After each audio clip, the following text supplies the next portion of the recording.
شعبان کا مہینہ اور نبی کریم صلی اللہ علیہ وسلم کے روزے کی سنت کے بارے میں آج ہم ایک بہت ہی مہتوپورن حدیث کے بارے میں جانیں گے۔ یہ حدیث ہمیں ام المومنین عائشہ رضی اللہ عنہا سے ملی ہے، جو ہمارے پیارے نبی صلی اللہ علیہ وسلم کے شعبان کے مہینے میں روزے رکھنے کے طریقے کے بارے میں بتاتی ہے۔ یہ روایت نہ صرف ہمیں ایک عمل سکھاتی ہے، بلکہ یہ ہمیں یہ بھی دکھاتی ہے کہ کیسے ہمارے رسول صلی اللہ علیہ وسلم اپنی عبادت میں گہری حکمت اور سنتولن رکھتے تھے۔ عائشہ رضی اللہ عنہا فرماتی ہیں کہ رسول اللہ کے لیے شعبان کا مہینہ روزے رکھنے کے لیے سب سے پریہ مہینہ تھا۔ وہ اس مہینے میں اتنے روزے رکھتے تھے کہ لگتا تھا جیسے وہ اسے رمضان کے ساتھ جوڑ دیتے ہیں۔ یہ بات سننے میں تو بہت سرل لگتی ہے، لیکن اس کے پیچھے گہری حکمت اور سمجھ چھپی ہوئی ہے۔ جب ہم اس حدیث پر غور کرتے ہیں تو ہمیں یہ سمجھ آتا ہے کہ نبی کریم صلی اللہ علیہ وسلم کا یہ عمل کیول ایک ویکتیگت پسند نہیں تھا، بلکہ یہ رمضان کی تیاری کا ایک اہم حصہ تھا۔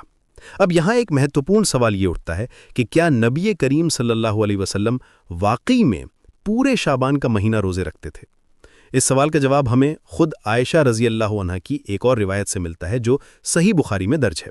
وہ کہتی ہیں کہ انہوں نے نبی کریم صلی اللہ علیہ وسلم کو رمضان کے علاوہ کسی اور مہینے میں پورے مہینے کے روزے رکھتے نہیں دیکھا۔ ساتھ ہی وہ یہ بھی کہتی ہیں کہ انہوں نے نبی کریم صلی اللہ علیہ وسلم کو کسی بھی مہینے میں شعبان سے زیادہ روزے رکھتے نہیں دیکھا۔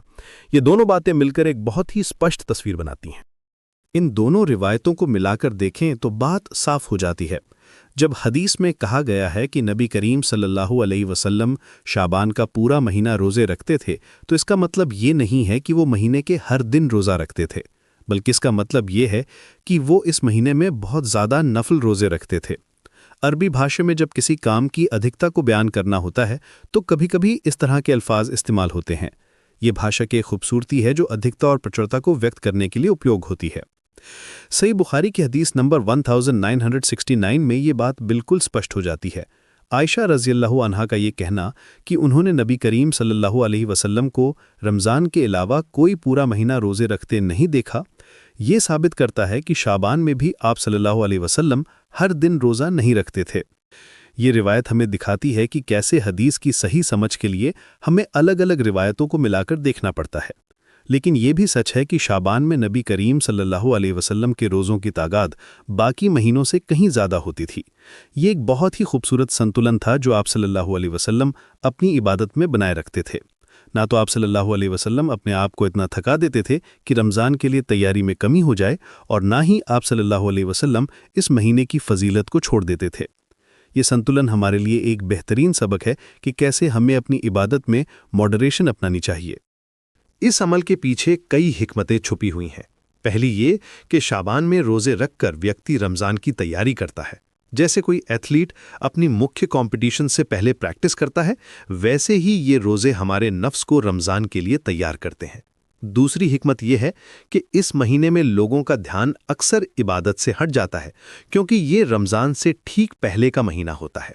اب یہاں ایک اور مہتوپورن مسئلہ آتا ہے جس کے بارے میں ہمیں جاننا چاہیے۔ ابن ماجہ کی حدیث نمبر 1651 میں ایک رہنمائی ملتی ہے کہ شعبان کے 15ویں دن کے بعد نفل روزے نہیں رکھنے چاہیے۔ یہ ہدایت اسی لیے دی گئی ہے تاکہ لوگ رمضان کے لیے اپنی طاقت اور جوش کو بچا کر رکھ سکیں۔ یہ ایک بہت ہی پریکٹیکل اور سمجھداری بھری ہدایت ہے۔ یہ بات بہت ہی سمجھداری کی ہے۔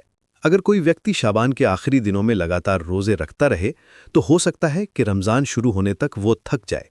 رمضان کا مہینہ فرض روزوں کا مہینہ ہے، اور اس کی تیاری کے لیے ہمیں اپنی صحت اور طاقت کا خیال رکھنا ضروری ہے۔ یہ ہدایت ہمیں سکھاتی ہے کہ اسلام میں ہر چیز کا ایک پراپر ٹائمنگ اور میتھڈ ہے۔ اس طرح ہم دیکھتے ہیں کہ اسلام میں ہر چیز کا ایک سنتولن ہے۔ نبی کریم صلی اللہ علیہ وسلم کا طریقہ یہ تھا کہ وہ شعبان میں زیادہ نفل روزے رکھتے تھے، لیکن اس طرح سے کہ رمضان کی تیاری میں کوئی کمی نہ ہو۔ یہ ایک بہت ہی بہترین اگزامپل ہے کہ کیسے ہمیں اپنی عبادت میں ماڈریشن بنائے رکھنی چاہیے۔ یہ اپروچ نہ صرف شاریرک سواستھ کے لیے بہتر ہے، بلکہ یہ ہماری آدھیاتمک ترقی کے لیے بھی زیادہ فائدہ مند ہے۔ یہ پوری روایت سنن نسائی کے جلد 3 کتاب الصوم 22 حدیث نمبر 2352 میں درج ہے۔ اس حدیث کا درجہ صحیح ہے۔ یعنی یہ بالکل آتھینٹک اور بھروسے مند ہے۔